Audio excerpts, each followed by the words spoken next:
Bonjour à toutes et à tous et bienvenue pour cette critique de Godzilla vs Kong, d'abord sans spoiler puis avec. Ne vous inquiétez pas, je vous préviendrai, sachant que ce film est disponible depuis ce jeudi 22 avril en achat numérique, mais il faut savoir que Warner n'exclut pas une sortie au cinéma, à supposer que les salles réouvriront bientôt.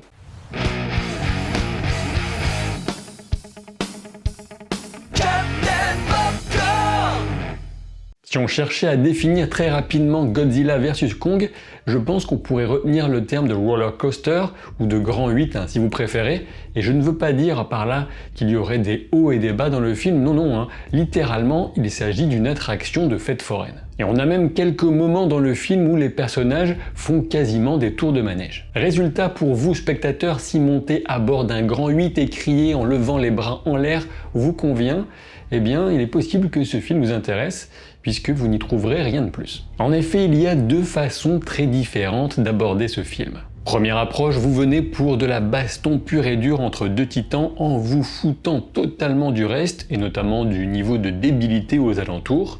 Deuxième approche, vous cherchez un film de monstres susceptible d'un peu tenir la route en termes de cohérence et de personnages humains. Eh oui, vous l'aurez déjà deviné, Godzilla vs Kong ne pourra convaincre que les spectateurs appartenant à la première catégorie qui viennent pour de la grande baston spectaculaire et rien d'autre. Je ne porte pas vraiment de jugement de valeur en énonçant ce constat, d'autant plus que s'il y a bien un film dans lequel on n'attendait pas forcément une grande profondeur artistique ou un message, c'est bien ce Godzilla vs Kong. Donc oui, en effet, les seules séquences pour lesquelles ce film pourrait éventuellement mériter votre attention, ce sont les bastons, et attention, grosse coupe, surtout celle entre Godzilla et Kong. Oui, je sais, c'est incroyable. Ces affrontements sont réussis à plusieurs niveaux. Comme l'indiquait déjà la bande-annonce, les confrontations se déroulent sur l'eau puis sur la terre ferme, et dans les deux cas, l'environnement est plutôt bien utilisé, de façon à la fois concrète et imaginative. Ensuite, on a la représentation des titans eux-mêmes, et là, franchement, c'est une grande réussite. Attention, je ne parle pas ici de mise en scène, de photographie, mais bien des effets visuels pour rendre à l'écran les deux titans. Que ce soit dans les mouvements simiesques ou reptiliens, les expressions du visage, le rendu du pelage, la lueur de conscience dans les yeux, tout est vraiment top. Donc vous l'aurez compris, les équipes en charge des effets numériques ont abattu un travail exceptionnel. Ce n'est pas tout puisque les chorégraphies des combats sont elles aussi plutôt bien pensées et bien filmées. On a l'aspect incroyablement brutal, mais on trouve aussi une certaine fluidité et une façon de combattre très typée pour Kong comme pour Godzilla. Le cadre urbain est particulièrement bien utilisé, que ce soit pour les déplacements de tel ou tel personnage, ou encore pour maximiser les dommages causés à l'adversaire. En dehors des combats, c'est vrai, on a quelques éléments visuellement intéressants dans une séquence exploration du film, mais bon, on reste vraiment à la surface des choses, enfin si j'ose dire. Pour être plus clair, de jolis paysages mais qui ne sont pas vraiment plus exploités que ne le serait une carte postale. Toujours en restant du point de vue du spectateur qui ne recherche que de la baston et des monstres géants, je pense qu'on peut regretter un certain manque de surprise au film, mais j'y reviendrai plus en détail dans la partie spoiler. Je vous parlais donc jusqu'à maintenant plus ou moins de la première façon d'apprécier ce film, baston et gros monstres, et ça peut plus ou moins fonctionner si on est capable de mettre son cerveau en mode off pendant 1h45 sans les crédits. Ceci étant dit, si vous recherchez un tant soit peu de cohérence et de développement des personnages, ce que parvenait à faire de mon point de vue Kong Skull Island, eh bien ici vous allez carrément souffrir. C'est assez simple, de mon point de vue, dans ce film, on a uniquement deux personnages qui vont porter tout l'investissement émotionnel de l'histoire. Il s'agit de Kong et de la petite fille Jia. Jia est sourde, tout comme sa jeune interprète, et son visage est très expressif, et avec la quantité d'effets numériques sur un tel tournage, c'est une sacrée performance d'actrice. Et c'est vrai, on a d'autres bons acteurs comme Rebecca Hall ou Alexander Skarsgård, et on ne peut ici que deviner leur capacité au travers de personnages très basiques. Revenons donc à Kong et à Jia, et c'est Kong tout particulièrement qui est au centre du film, c'est lui le protagoniste principal, c'est son point de vue qu'on va suivre, et dans l'ensemble je l'ai trouvé quand même attachant. Attention, maintenant je vais vous faire un tout petit spoiler, mais vraiment pas grand chose, mais au cas où je vous mets le timing pour le sauter si vous préférez ne rien savoir. C'est simple, dans sa première scène, Kong se réveille, se gratte les fesses, il va même prendre une douche sous une cascade. Difficile de le rendre plus proche du gars du coin, à la différence peut-être que le gars en question passerait peut-être l'étape douche. Alors oui, bien évidemment, tout l'aspect mythique qui peut accompagner un personnage tel que Kong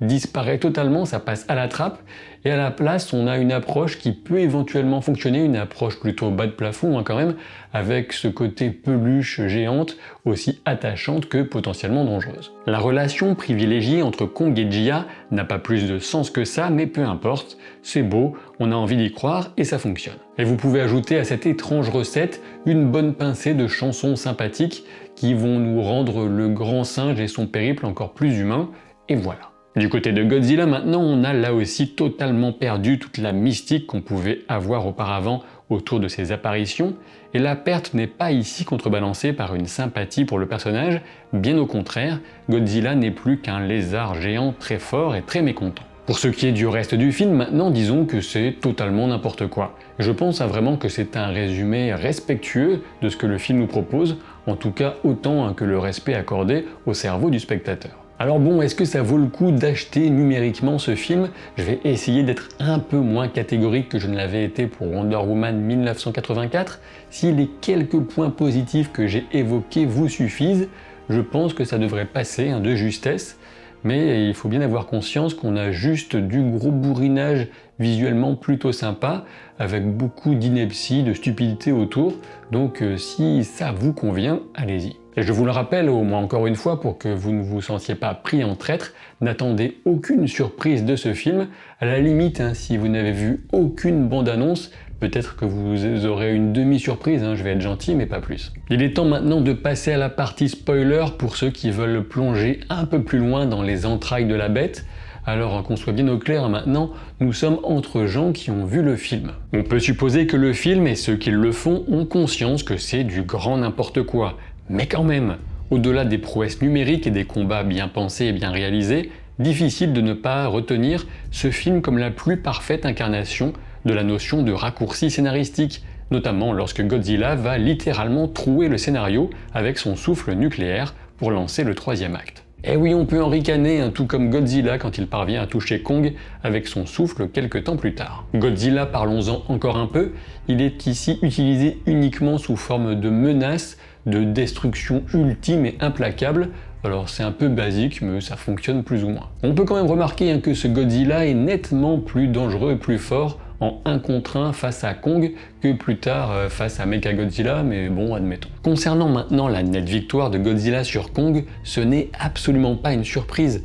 Comme je le disais dans mon analyse de la bande-annonce, il était couru d'avance que Godzilla l'emporterait, même si personnellement je préfère largement Kong, ce que le film a encore souligné en faisant du singe le personnage principal. Bah oui, il faut bien dire que les émotions de Godzilla, tout le monde s'en fout ou presque. Alors oui, j'aurai peut-être 2-3 fanboys qui me diront le contraire dans les commentaires, c'est pas grave, mais en gros, pour se projeter émotionnellement dans le film, notre véhicule c'est Kong, et ça se comprend. Et donc en soi, la victoire de Godzilla sur Kong ne m'étonne pas, ne me déçoit pas, je m'y attendais totalement, même si on peut s'étonner quand même de la relative faiblesse d'un coup de hache sur Godzilla, alors que la même hache va complètement démantibuler Mechagodzilla. Un peu bizarre. Puisqu'on parle de monstres, autant évoquer le scénario autour du groupe de Millie Bobby Brown, et que dire, on pourrait éventuellement y voir un charme désuet, une ambiance un peu cartoon, mais bon, quand on vient de voir Love and Monsters sur Netflix par exemple, on a en tête un vrai truc charmant, ambiance film des années 80,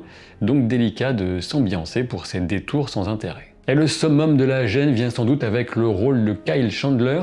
J'espère qu'il a pris un gros chèque pour ces quelques scènes où il fait le père occupé et ensuite le père inquiet pour sa fille. Alors oui, heureusement, le film se moque un petit peu de la fameuse séquence du mot de passe à craquer, mais le résultat final, c'est quand même un groupe de gens qui s'introduisent dans un endroit assez facilement et qui vont bousiller une technologie du futur en versant un peu d'alcool sur une console de contrôle. Et la technologie, parlons-en, apparemment il y a eu un saut technologique énorme depuis les précédents films, sans aucune explication logique, si ce n'est, attention, Apex, c'est Elon Musk méchant, et en plus ils ont un ingénieur japonais avec une mèche. On pourrait partir dans une litanie d'inepties scientifiques comme le soleil qui brille au centre de la Terre, ou encore l'impossibilité de soulever Kong avec ses hélicoptères, mais bon, on peut éventuellement préférer y retrouver certaines références au film original, comme lorsque Kong va mettre le manche de sa hache dans le gosier de Godzilla. Et tout le délire autour de la notion de terre creuse, pourquoi pas? Ça fait partie du pulp depuis longtemps,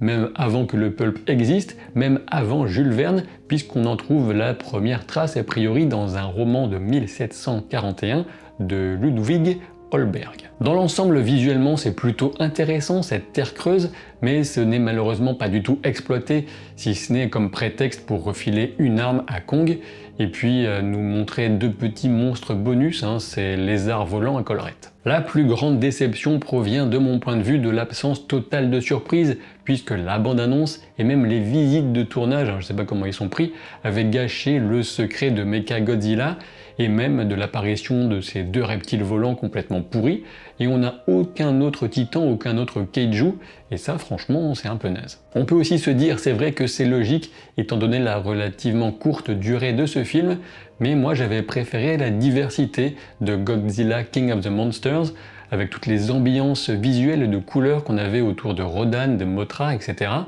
Alors que ici on sait vraiment la part pauvre pour les fans de monstres, et je répète quand même que dans cet univers cinématographique, le Monsterverse, mon préféré reste Kong Skull Island, avec son équilibre entre fun, développement des personnages, les monstres aussi, enfin il y avait une petite ambiance, il y avait quelque chose, moi je l'aime bien ce film. Mais parlons un peu du réalisateur Adam Wingard.